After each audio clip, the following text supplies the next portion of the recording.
How's it going, everyone? Welcome back to the Early Apex podcast for our third episode here in the studio. We've got Rob here, of course, and Dylan. And today is the Mopar episode. Yeah, it is. Just kind of totally happened unintentional. that way. Yeah, totally unintentional, but that's what happened. Yeah, so all things Mopar today. All right, first topic. Can you have an electric muscle car? Now, this is an interesting topic. I think we've both driven some cars to discuss about if this is a possibility, but the reason why we're bringing this up as a topic is because at the end of 2023, Dodge is stopping production of the Charger and the Challenger as we know it. They really should do it justice and title this, like the marketing team, if you're out there, this should be one last ride for the Dodge Challenger and Charger. I mean, come on, like just use that Fast and Furious credit. Dom's a Mopar guy. This is one last ride. And then you nailed it. the rumors are that they're going to become electric, and I think that there's some information coming out that they're going to make sound. Dodge is approaching this, making artificial sound, not just inside, not like electric sounds inside, like projecting sound outside, combustion engine noises to the world. There's interesting. That is yeah. So yeah, this is spurring up the question of, can you have an electric muscle car? Rob, what are your initial thoughts? No. Okay, why is it right. no? Why no for you? Yeah. All right. Muscle car. Just quickly define the muscle car, right? The muscle car needs to be rear-wheel drive, have a massive V8, make a ton of power, and, be really about one thing, which is going fast in a straight line, right? That's the muscle car. Okay. It's got to be loud. It's got to, have a little like pizzazz, little showmanship to it, bright colors, all that. And I think everything about that, except going fast in a straight line, is just totally opposite to the ethos of what an electric car is. Okay. And I think this is gonna be interesting. I think I disagree. I think electric is the future of what a definition of like in a muscle car is. Like if you're racing light to light and you're in a muscle car now, you're gonna get beat by the soccer mom next to you in the Model Tesla S. Like you're not gonna be able to keep up. Oh, you're right. So like if you want a car that just can't handle very well, but goes like a bat out of hell in a straight line, you want a Model 3 or whatever S, or get the Plaid. Yep. And of course, there's going to be companies out there that make Tesla's handle and stuff. But like today, that is the muscle car of today at the moment, because it's totally trouncing on all of what we would think a muscle car to be. And in a lot of ways, you're right. You're definitely right. But to me, like the muscle cars, it's like it's the culture. The culture, like that's the pizzazz, right? That's like the fuck you, like this is loud, it's fast. The business up front, the party in the back, the mullet. It's the guy who's in traffic who's like doing a line lock, shooting like rocks at your front bumper because he just wants to go, like he's about to go split lanes in traffic, like. That is as opposed to the soccer mom or tech geek that owns the Tesla that's castrating all these hicks in their muscle cars. Got it. Okay. You can't hoon. That's the other. You can't hoon an electric car. There's very few electric cars. I think I've seen people turn off all the nannies in like a Model 3, but you really just can't like hoon an electric car. Let's be honest here.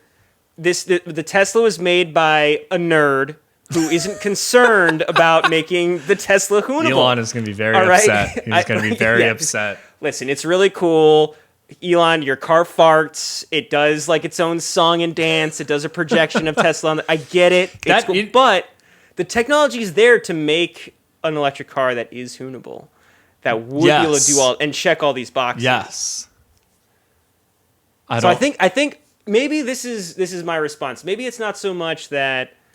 I mean, the Tesla totally checks the box of that it just can't handle that well. It's not, it is a muscle car. Yeah, it's big and heavy, heavy and fast. Yes, big, heavy, and fast. Most muscle cars today are more like sports cars. But anyway, the recipe is there though. Like imagine that drivetrain, power to all four wheels, 70-30 power differential, like most of the power going to the back. Drift mode, like the potential is there. I'm dreaming now of a Challenger. A white Christmas where electric cars can be muscle cars. Yes. And in that white Christmas, Dodge delivers us a Challenger that makes so much power and sticks so well that it can't even use four-wheel drive because it's power limited. Because it just lifts the front wheels. And so they've got to limit the power like first 230. It makes 1,500 horsepower. And you can drive this off the lot with a 400 credit score and 1,000 down. This is Dodge that we're talking about here. This is Dodge. I'm even talking to myself more. Like I kind of felt, you could turn an electric car. But this is Dodge that's making these cars. Yeah. Could they pull off a muscle car that is powered by electric? I think they can. If anybody can do it, it's Mopar and their harebrained schemes over there. You're making me excited to see what they do. What is an electric Challenger Scat Pack gonna be? That's electric. Craziness is the Scat Pack gonna entail? Is it gonna be able to do wheelies? Absolutely. Yes. Absolutely. I want to see it. What craziness are they going to do over there? If they can make, the Hellcat Durango, a 3-row family SUV with 700 horsepower, then all right, I want to, I want to see what they make of it. I mean, God knows they're going to try. Okay. So I think I may have talked us both into the potential. I'd say that there isn't a muscle car that's electric today. I think there has been some concepts like Mercedes, like way back when, before a lot of these electric cars came out. I remember the old OG Top Gear and Jeremy Clarkson driving an old Mercedes electric concept. Huh. And it was basically like the summary was he was very hopeful for electric cars in the future. Yeah. Because he was hooning and stuff. But nobody has really done that concept as a production car just yet. There's been a lot of like hypercars, obviously, that are hybrid based with electric engines, and that started trickling down to like less hypercars, like with the NSX. But nobody has come out with a fully electric Hoonmobile. Yeah, is Dodge gonna be the first ones? Maybe. I'm sure they want to. I don't know if their electric tech is there, but I want to see that. I definitely want to see that. Absolutely. Yeah. Cool. So what do you think? Is Dodge going to pull it off? Or are they going to make some crappy Scat Pack option that's just interior based and it has nothing to do with the performance and is terrible? Yeah. Would you want to drive it? If they make it, would you want to drive it? Yeah. Could that replace your Hellcat? Your Demon? I mean, you'll be the fastest thing on the road, possibly. Guaranteed. Yeah, I mean, if anything, it's going to be fast, right? Yeah. I think we could both assume they're using Tesla as the benchmark and be like, we will annihilate Tesla. Like, that's got to be the one thing. It's going to be unsafe for public roads. It's on the office board. They've got a big circle crossed out with Tesla. Must be Model S plaid. Destroy Elon. Yeah. In a straight line. We have been humiliated for far too long. We're taking the quarter mile back to the good old boys. All right, so next up on T, the early apex, the T on T. Next up on T, we've got for another acronym, the FMK section. Oh yeah. All right, the fuck, marry, kill. Yep. And I am giving Dylan 3 different cars. So yeah, I'm on the hot seat this time. That's right. Again, we're going on a theme. And today's theme is cars I really wanted when I was 12 years old. Okay. So 12 years old. I'm going to learn something about you on this in this segment here. I could go in my parents' basement and find the Car and Driver article that like compared these three cars, that I read like 20 times over. Okay. Yes. Okay, what we got? So, we have got a 2006 Civic SI Coupe in blue. Okay. The classic. Absolute classic. We've got the K20, revs to $8,000. Just a renaissance for the Civic Si after the kind of disappointing Egg era, which had like a lame motor in it. Yep. Good car. So next, and then we've got a 2005 RX8 in red. Okay. And remember 2005 RX8. So this is an early gen. Yep. And then 2006 350Z in the release burnt orange. Oh. Yeah. All of which manual. Okay. All manual. And yeah, we've got the Honda that everyone uses the engines in now. So the transplant for many people of today. It's a great motor. Great motor. We've got the RX8 with the Renesis rotary engine. I think was its name. Okay. You had me at rotary. And then I think we know right off the bat that's going to be an easy choice for me. Although we'll get into it. And then last but not least, we've got the 350Z. And honestly, I remember this car a lot growing up because I loved that color. Yeah. I loved that color. It was that is a really good color still to this day. It was a standout color. Absolutely. Yeah. So, okay. So we've got the three cars right off the bat. Yeah, it's just RX-8 for me. Oh man, I've heard good things about the handling, right? But here's the thing. Being Miata guys that we are, I can get that exact platform just in a better proportion in an NC.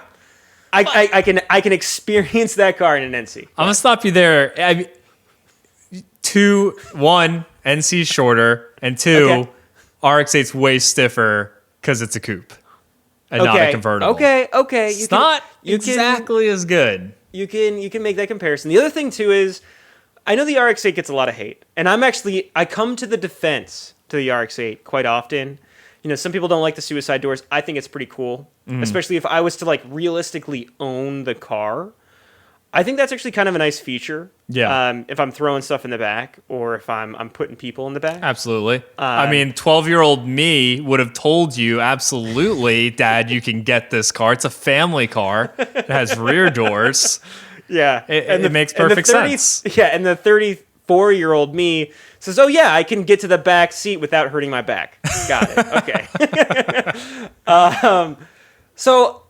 But I think I'm going to have to kill that car. I'm going to have to kill that car. And it's because the NC exists. Yes, the RX-8 is going to handle better. Likely. Go ahead. You've had her before. You just don't want her in your life. You've been there, you've done that. You're like, I've driven the NC. I could get that way easier somewhere else. Well, yeah. You know what? Yes, you are right. Because I've driven the NC. I've seen the Mountain. I don't want to deal with that rotary. And I want the top down if I can. I'm partial to that. Yes. But the NC, I don't want to get too off topic talking about the NC, but I'm sure we'll talk about it in a future episode. The NC's a sleeper choice for, honestly, like, the best Miata. Sure, it's a boat. Sure, you got to wear a captain's hat when you're driving it. But it's a really comfortable car, and if you wanted to choose it daily and you don't have the money for an ND, it's a really great option. It is the one everyone hates. That means it's a good price. Still, yeah. And from what I'm aware of, it has a lot of the same suspension from the RX8 that, Jeremy Clarkson is on record saying, this is one of the easiest cars ever to drive. So you get all that, but I don't want to deal with the rotary. I'd rather deal with a more, standard engine, and that's NC. It's just pointing NC. Okay. All right. So, back. So RX8's killed. We killed it. Killed it dead. And now this choice is going to be, I think, actually a little harder for me. Mm-hmm. I think I know why I'm going to pick. I'm going to make the choice. Yeah, I think I know how I'm going to make my choice. I'm watching it unfold on your face right now. I'm literally thinking about it in real time here. So the Civic, that engine is classic. Mm-hmm. The looks are less classic, we'll say. Okay. It's polarizing car looks wise. Let's put it that way. It is what it is. I think they would have been better off if they had offered that SI as a hatch, personally, because I don't know if they even had a hatch that generation. Yeah. No, they didn't. It was just sedan and coupe. Yeah, it was just sedan and coupe. If they had a hatch and they only offered the S as a hatch, I think that would have been more of a cult classic. Mm-hmm. When you first said the car, I was picturing an older Civic. It's the engine that's the classic. I think all the hatches are always what. Yeah. Because enthusiasts love hatches. Consumers hate hatches. Enthusiasts love hatches. Absolutely. Even though hatches don't sell, car companies hate hatches because nobody's happy about it in the end. Yeah. But, hatchbacks, at least they're Civic Type R, they're doing it right. It's a hatchbacks forever. Hatchbacks forever. 100%. So I think I'm going to marry the Z. I'm going to marry the Z because it's the right platform. And again, I often am the one, when I'm debating this topic with my friends, I'm the one defending front-wheel drive. I'm the one defending, 4 cylinders. But yeah, it's rear-wheel drive. You got to have it. And I think if I was to actually start over, if my Miata were to disappear all of a sudden for whatever reason, or if I was to start over, I think a 350Z would be a really good choice if you wanted to do it all. Right? Yeah. No top-down motoring, but short of that, and having to put up with all the terrible trumpet jokes that you're going to get with that poor VQ. It just got a bad rap. I think we're almost out of that era. I think I'd hope so, because I don't mind the engine at all. And it's not the high horsepower one. What's that? It's not HP. There's like a version of that engine. High output. It's the HO, high output. Yeah. That's not the choice, but I think they just took that motor and made it like 1,000 times more complicated to get 30 more horsepower out of it. I think that's the VQ37. I think. Yeah, that sounds like a Nissan thing. Yeah. But even still, I'll take that Civic for one serious romp. And you know what? I don't handbrake turns every turn. You know what? I'm gonna drive that thing real hard, put it away wet, and never think about it again. Wow. Look, she stole your heart. The 350Z, that's the one you want. It's partly the color, but mostly it's that layout, right? It's the rear-wheel drive. That's the car that I want to own long-term. That's the experience that I want to have long-term. I'm sure the Civic, I'm sure it would be fun once. But you know what? A lot of hate for the Civic. I'm surprised. You can't do as much. In the end with that. What about you? What would you choose? I might. Ooh. God damn. Oh. To be honest, put this together and you're No, I don't know. I don't know. I think I'd have to kill the Civic just because I've driven. And you're balking at me. All right, I do. Going for one joyride. I've driven enough of them. Okay. That I'm just like, I know what it is. Yep. I kind of want. I just like. And it doesn't. And you know what it is, and it doesn't deserve to live. Got it. Okay. I want the RX8. I want the RX8. You want the RX-8? I want the RX-8. Is that your Mary? Yeah. Wow. And I think that says a lot about me. And rotaries and marrying. I think it says a lot about me in general. I love a challenge. You're a glutton for punishment. Yes, I am. An underpowered, underwhelming driving experience. I just love how freaking weird they are, and how they're so ugly. Okay. Like, I do think they are just ugly, and I'm not sure they will ever age to a point where they're not ugly, but they're just so weird.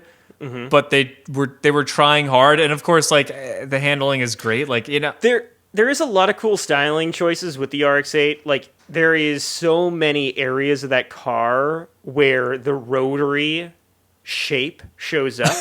Like, it shouldn't. It absolutely should not. Like, it shows up in, like, the headrests. I truly think, and like other areas of, like, door cards. I think the headrests are cool. The headrests are cool. I truly think I could take, like, a PT Cruiser or something and show you all the lines where the RX-8 is incredibly similar, matches. And you're just like, it's horrifying. Oh my gosh! No, I think there's a way to make that car not terrible looking. Yeah. If you start. There was that last year they made them that they made, like, a special edition, like Mazda Speed 1, and they fixed all the problems with the rotary. Like, that is a good car. That is a good car. Unfortunately, now everyone knows that those are the ones to buy, so they cost twice as much as the rest. Yeah. But hey, and so then, go ahead. No, I was just gonna say the 350 is just. I'd like to take one for a spin. One for a spin.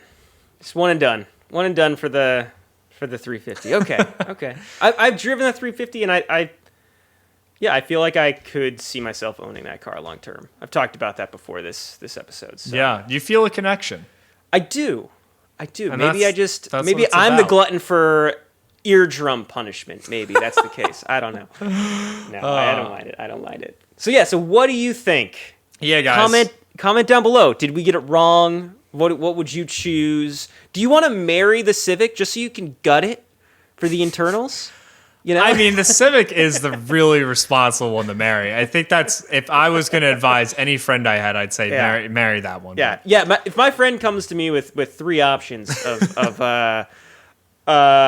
characteristics to enjoy long term, it's the Civic. Yes, absolutely. And neither of us chose the Civic. I don't know what that says about. All right, let us know what you think down below.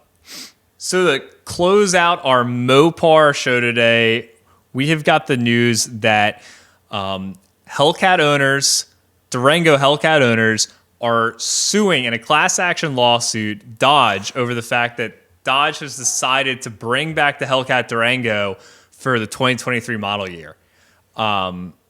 So, first world problems. Obviously, this is absolutely it's pretty silly. But the beef is that Dodge back in 2021 in their release video specifically said this is a 1 year only model. Buy them while you can. This is it. We're never making it again. And it's very clear that that's what they say. But now they've sort of backtracked and we're like, we couldn't make enough of them, supply chain issues, blah, blah, blah, couldn't meet demand. We really wanted to sell more of them. So they're bringing them back again for 2023. And they haven't announced if it's a limited run, how many they'll make, how long they'll make it for even. I don't even think that's clear if they could make a 2024 model year as well. So, class action lawsuit. This sounds like something that Ferrari owners would do. I just want to get that out there. Absolutely. Do these people not have anything better to do? This is how I envision this playing out, right? This is the only way that I can logically see. Give it to me. This taking place. So I can't imagine everyone who bought a Durango Hellcat bought it with the intent to sit on the car. I hope not. Now the only motivation that I could see someone having to have this lawsuit or at least try to get the lawsuit off the ground, is someone who bought the car with the intent to sit on it, because now your car is, going to be worth less. Yes. Right? So the only way that I see that playing out is you had a couple collectors or like a handful of people that were pissed because they've got 0 miles on their Hellcat Durango, and they, they're pissed it's not going to be worth as much now. So they got all the other Hellcat owners riled up saying, hey, we could make some money here. Jump on the bandwagon. We'll lead you to the promised land, and just get pissed for no reason. Yeah. Like, I don't. So, as someone who hasn't owned many rare cars, to be perfectly honest, the one rare car that I have owned, the rarest car I should say I have owned, I haven't really owned many others, was a Galant VR4. All right, the Evo Zero. For those that would know, most people have no idea what car this is. You owned a Galant VR4? I owned a Galant VR4, and How did I not know this about you? I'm still away. That it is. I actually got my start with DSMs, which is I don't know how I made it this far, and how I ended up in a Miata. Story for another time. But I own a Galant VR4, and for those of you that don't know, Evo Zero essentially. This is a sick car. It's a cool car, but there weren't like any in the States. I want to say it was around 3,000. Every Galant was badged. At the time when I bought it, it was worth nothing. DSMs were worth nothing. I don't know if they've appreciated like the rest of the Japanese cars. Probably haven't, because they're DSMs. And if anyone knows anything about DSMs, unless it's like basically the ideal one, which is the 2G GSX, nobody cares about those cars pretty much anymore, and nobody cared for them at the time or cared for them.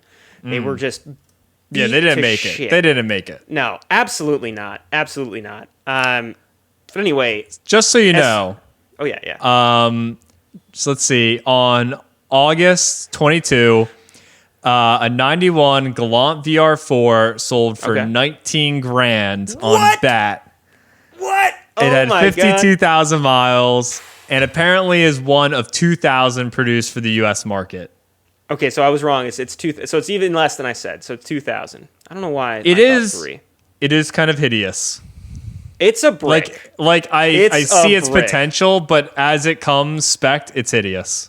It's a brick. And where I was going with that is, it's not that much fun to own a rare car if it's like a heavily driven car. Like I was, in college at the time, I was getting stranded with this car. I was owning it for the sake of the cool factor, but it was just not, it was not cutting it. It was absolutely not cutting it, but it was just a pain to like work on, right? It had the same engine as the other DSMs, but they had a lot of specific parts that were rare. Okay. Even at the time, they were hard to come by. Yeah. So I don't know, if I'm an owner who's driving a vehicle, I could care less if it's rare. And if anything, if I'm planning on owning the vehicle like long term, the more they produce, the easier it's going to be to work on, and it's the cheaper it's going to be to maintain, and yada yada yada. It's totally. More info online about it. It's better unless you're just trying to play stock market with cars. Yes. And if you're doing that, you're missing the point, in my opinion. Of owning a car in general, especially like that. I totally agree. I mean, this hits on like a soft spot for me, or just a pain point for me. Is just. I think almost all of these limited production cars, it's just like bullshit. It's just total. Yeah. It goes against what a car is for, and it's to be driven, right? Mm-hmm. Like that is its purpose. It has no greater purpose in this world. Yeah. And when you've got all these limited runs that creates like false scarcity because they could just produce more if they wanted to. Yep. Then you just have a bunch of cars that get made and no one wants to drive them for exactly why you said. Yeah. And of all the vehicles to have a giant SUV that can go that fast, it's like you buy that car because it's a joke. Like it's hilarious, like what that car represents. Yeah. Like I could kill my entire family doing 190 miles an hour down the highway. How crazy! You better get the Recaro like baby seats. Yeah. Like how hilarious is it? Freedom. Yeah, right? No, like that's why insanity. you buy that car. It's insanity. Not because you want to put it away and be like, oh, it's rare. Yeah. Oh no, they're making more. And like, honestly, it surprises me just because like I don't see that as like the Mopar way. Like earlier, I talked about like the muscle car culture, Mopar culture. Like Mopar culture is not to like be a bitch about rock chips in your paint. Yeah. Like it's about like driving the car. Driving the car is hard. Yeah. Like it's not about buying. Them. Yeah, it's not about buying some insane SUV to put in a bubble. Yeah. Right. Yeah. And I mean, I see a lot more of like Hellcat freaking what's the SUV? Not the Durango. Cherokee. But, the Cherokee. Yeah, like, Cherokee. Is it the Hellcat Cherokee? What name does it have? Whatever. Cherokee. The really fast Cherokee. Like, I see way more of those on the road than I see a lot of other, like, special fast cars. And it's like, that's great. That's what it's meant for. That's meant for hopping in every day. Yeah. You know? And then being able to, like, smoke people on the highway for no reason and terrorize your community. Like, that's what it's about. It's great. Yes. Like, so, yeah. 100%. Yeah. I'm disappointed in Mopar owners for this one. Yeah. You know? 100%. Let more people enjoy the Durango Hellcat. Come on. I 100% agree. I would expect this, like you said, out of like Ferrari owners or like on the last episode we talked about the Porsche Dakar. Yeah. You know, if they were to like come out with that. I think Porsche knows better to that because I think everyone realized that they would get their asses sued if they said, "Oh yeah, 2000, that's it." Oh no, they would. Done. Yes, they would not do that. What they would do is change one part on it, make a new name, tie it to some other random like heritage race they did or something, and sell it for even more money. That's what they would do. They already know how to break the system. They already know. They already know how to do this. Yeah. It's like no, Dylan. It's not about that. It's about we're gonna come out with a custom livery for that run or like whatever, or even like less than that, just like change like the doorknob. No, right? it's like, oh, it's spec'd all black. It's like I could just go and spec myself an all black Carrera if I wanted to. No, this one is the special black edition. Porsche is king at that. Yeah, they are king. They are king, and they have created their own monsters. But come on, Dodge, come on, Mopar. You know what? Dodge, make as many damn Durango Hellcats as you want. Absolutely. Before they all go electric, make as many. Give them to us. As you can sell. Yeah, make as many as you can sell. All right. Let us know if you were wrong. If you disagree with us, then you can just exit the conversation. We don't want to hear from you. We don't want to hear from you. I don't see how you have a problem with that. I really don't. No, but like let us know down below if we're overlooking something. It wouldn't be the first time. Right. And I think that'll do it. So thanks for joining us with this. Thanks for listening, this guys. Episode. Yeah, really appreciate it. I feel like we're starting to hit a bit of a pace, maybe. I don't know what I'm trying to say. A bit of a rhythm. I feel like things are starting to flow, perhaps. As I stutter all over the place. I think things are getting better. Let us know how that's going, and we're releasing these for those of you that might not know on YouTube as well as in podcast form. So check that out. A little more editing on YouTube with some B-roll, but take a look at that beautiful VR4 Galant. Oh yeah, the brick that'll definitely make the episode. Yeah. You want to see that? You know what? I'm gonna pull my own brick that was rusty and green. I'm gonna do it. Yes, please. I need to see it. In. Yeah, I need to see it. Cool. Well, thanks a lot for listening. Till next time, guys.